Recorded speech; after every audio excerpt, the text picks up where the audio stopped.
Inilah perusahaan negara kesayangan Soeharto yang dijual oleh Megawati. Perusahaan apakah itu? Yuk kita bahas. Jadi, dahulu Soeharto dan Amerika sepakat untuk membuat sebuah perusahaan yang diberi nama Indonesian Satellite atau yang disingkat dengan Indosat di tahun 1967.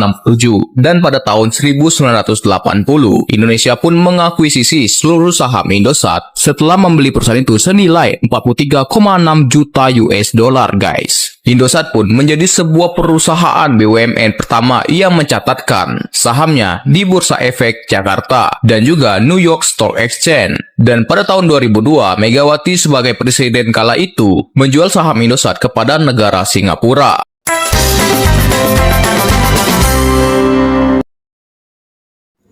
Assalamualaikum warahmatullahi wabarakatuh. Selamat datang lagi sahabat di channel One Opini dimanapun Anda berada saat ini. Ya, pada video kali ini kita akan membahas yang dimana ada beberapa netizen yang tentu saja ingin membela Bapak Jokowi. Kenapa? Karena di akhir-akhir ini begitu marak sekali demo tentang adili Jokowi. Nah, kenapa hanya Bapak Jokowi yang diadili? Kenapa bukan Ibu Megawati juga, yang dimana pada waktu dia sebagai presiden menjual Indosat, menjual pulau dan lain sebagainya? Kenapa juga tidak dituntut Pak SBY dan lain sebagainya? Nah, kali ini juga kita akan membahas video yang dimana Anies pada waktu menjabat sebagai gubernur, dia menebang pohon mahoni yang ada di Monas untuk proyek Formula E, yang dimana pada kasus ini juga Anies mempunyai peran. Nah, bagaimana videonya sahabat-sahabat? Kita lihat dan dengarkan sama-sama berikut ini. Kali lagi kalian tuduhkan Pak Jokowi itu sebagai koruptor yang harus dihukum, harus dimacam-macamkan. Dia presiden yang baru turun kemarin, ya. Selama 10 tahun sudah membuat Indonesia ini luar biasa. Tidak sedikit yang mengatakan bahwa dia presiden luar biasa yang pernah ada. Gitu.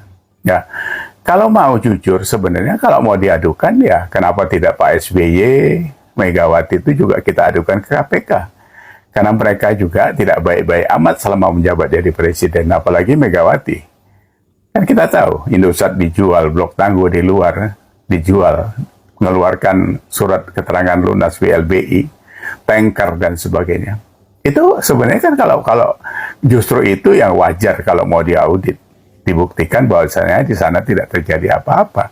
Ini kan bicara hukum ya, Pak SBY maunya. Kan tidak salah juga dipanggil gitu kan. Kalau memang mau fair gitu, jangan cuma Jokowi aja yang kalian fokus gitu. Nah, kita coba lihat ya, ini fakta. Kalau kalian bicara soal hutang dan sebagainya, Pak Jokowi itu kan dianggap presiden yang paling berhutang paling banyak. Waktu Gus Dur turun, Indonesia tuh meninggalkan hutang 38 miliar dolar. Begitu diganti Megawati 3 tahun, utangnya naik hampir 100% menjadi 75 miliar dolar.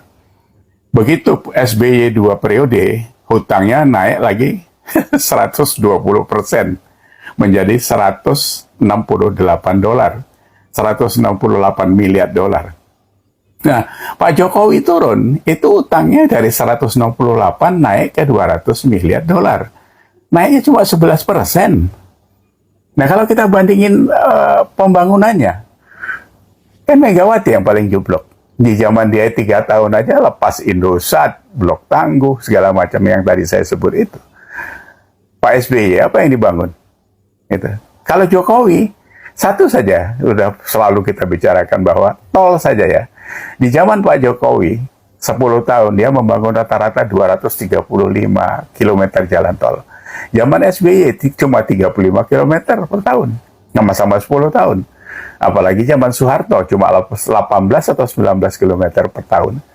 Jadi kalau dibilang achievement-nya, pencapaiannya itu, dibandingin SBY, Jokowi dari satu sisi aja jalan tol sudah 600% di atas SBY, di atas Soeharto itu udah 1200%. Itu saja, belum lagi yang lain-lain. Dan Jokowi lah presiden yang 10 kali datang ke Papua. Jokowi lah yang membangun bendungan di NTT. Dan banyak lagi, ada Freeport, ada segala macam, sudah berpuluh kali kita bahas. Tapi kalian kan membutakan diri, mentulikan mata, Seolah-olah orang yang begitu berjasa terhadap negara ini, kalian anggap itu tidak ada. Sakit kalian itu sebenarnya. Sakitnya parah kalian. Cuma ya kami tahu, karena kalian bagian daripada 16% dan 24% itu. Kami tidak berharap kalian bisa membaik. Memang sudah akut kalian parah sakitnya kan. Cuma ini menguatkan kami bahwa kami pendukung Jokowi Prabowo inilah yang berdiri di tempat yang tidak salah gitu. Ya kan, kami orang yang tahu berterima kasih terhadap pemimpin dan negara ini gitu. Ya, jadi kami makin kuat hati bersikukuh di sini karena kami benar gitu. Yang saya bingung itu dari sekian banyaknya tuduhan ke Pak Jokowi, satu pun belum ada yang terbukti. Ya, saya juga bingung Pak, beneran. Nggak tahu ya, karena selama itu ya, selama dituduh pun sama anak-anak apa yang dulu-dulu, anak-anak Rizik ya, lalu yang tidak suka dengan Jokowi saat ini, tuduhan itu banyak sekali, nggak ada yang terbukti. Kita kalau mau relay itu kita ngomongin ke ranah hukumnya, bahkan memanggil seorang Jokowi ya yang dituduh korupsi yang nggak pernah ya. Ada pemeriksaan kepada Bapak Jokowi yang nggak pernah. Orang baik dituduh, ya mungkin baik untuk kita ya, benar, tapi belum tentu baik untuk orang-orang pembenci Jokowi. Mau sebaik apapun Jokowi melakukan, mau sebaik apapun Jokowi berbuat, itu di mata mereka itu cuman adanya kebencian ya.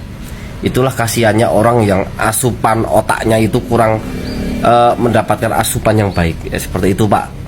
Kita sepakat Pak, kita juga bingung. Saya bingung, banyak orang juga bingung. Tapi ya faktanya gitu, lebih bingung lagi. Pembenci Jokowi ini rata-rata ya, mohon maaf, nggak ada otak. Wah, kalau kayak gini mah demo awak dukung. Sangat mendukung sekali. Memang pantas dan layak mereka itu untuk ditangkap. Ya PDIP ya gitu, maling teriak maling, sukanya mengapai orang. Apalagi ketumnya udah nyata ya, dan fakta. Uang hasil jual Indosat kemana? Jual tangker minyak itu kemana? Jual pulau kemana? Apalagi tuh melunaskan hutang BLB itu kemana uang itu semuanya? Kan nggak untuk rakyat, untuk mereka semua dari sarang PDIP. Ketumnya itu pantas untuk ditangkap ya. Sarang tuh terus para PDIP itu biar diam itu, mulutnya dia di situ terus ya. Buktinya itu sekarang udah nggak berkuar-kuar lagi. Penebangan pohon di Monas, 190 pohon hilang gara-gara keinginan Anda untuk menyelenggarakan Formula E di Monas. Orang bilang naif sekali kalau seorang Anies Baswedan tidak tahu bahwa itu cagar budaya. 190 pohon kenapa? Ibu, yang ditebang yang mana? Pohon kami yang di kalau bahasanya 191. Itu ditebang itu Mbak. Kalau kita bilangnya dipindahkan. Nah, itu yang ditebang berapa, yang dipindah berapa? Yang ditebang berapa? Kalau dipindah, Ibu sama akarnya loh dicabut. Ya. Apa yang Ibu kerjakan? Ya. Enggak, yang Ibu kerjakan apa? Menanam kembali. Loh, yang Ibu kerjakan apa? Ibu cabut sampai akar. Nah, itulah tadi sahabat beberapa cuplikan video mengenai 3 mantan presiden sebelumnya, yang dimana ada Bapak Jokowi, Pak SBY, dan Ibu Megawati. Nah, bagaimana pendapat Anda sahabat-sahabat? Di antara 3 ini, yang mana presiden yang terbaik? Yang pastinya kalian pasti memilih Bapak Jokowi dibandingkan dengan 2 yang sebelumnya, yang dimana pertama Ibu Megawati sudah menjual Indosat, pulau dan lain sebagainya, apalagi Bapak SBY. Dan kemarin-kemarin banyak sekali orang yang melakukan gerakan provokasi yang menuntut adili Jokowi. Nah, apa mau diadili? Sedangkan kenapa bukan juga adili juga Ibu Megawati, Pak SBY dan lain sebagainya. Nah, ada juga ini sahabat-sahabat video yang dimana Pak Anies pada waktu itu dia menjabat sebagai gubernur. Dia menebang pohon mahoni yang dimana berada di Monas hanya untuk proyek Formula E. Nah, silakan komentar di bawah ini sahabat-sahabat. Jangan lupa like dan subscribe. Sekian dan terima kasih.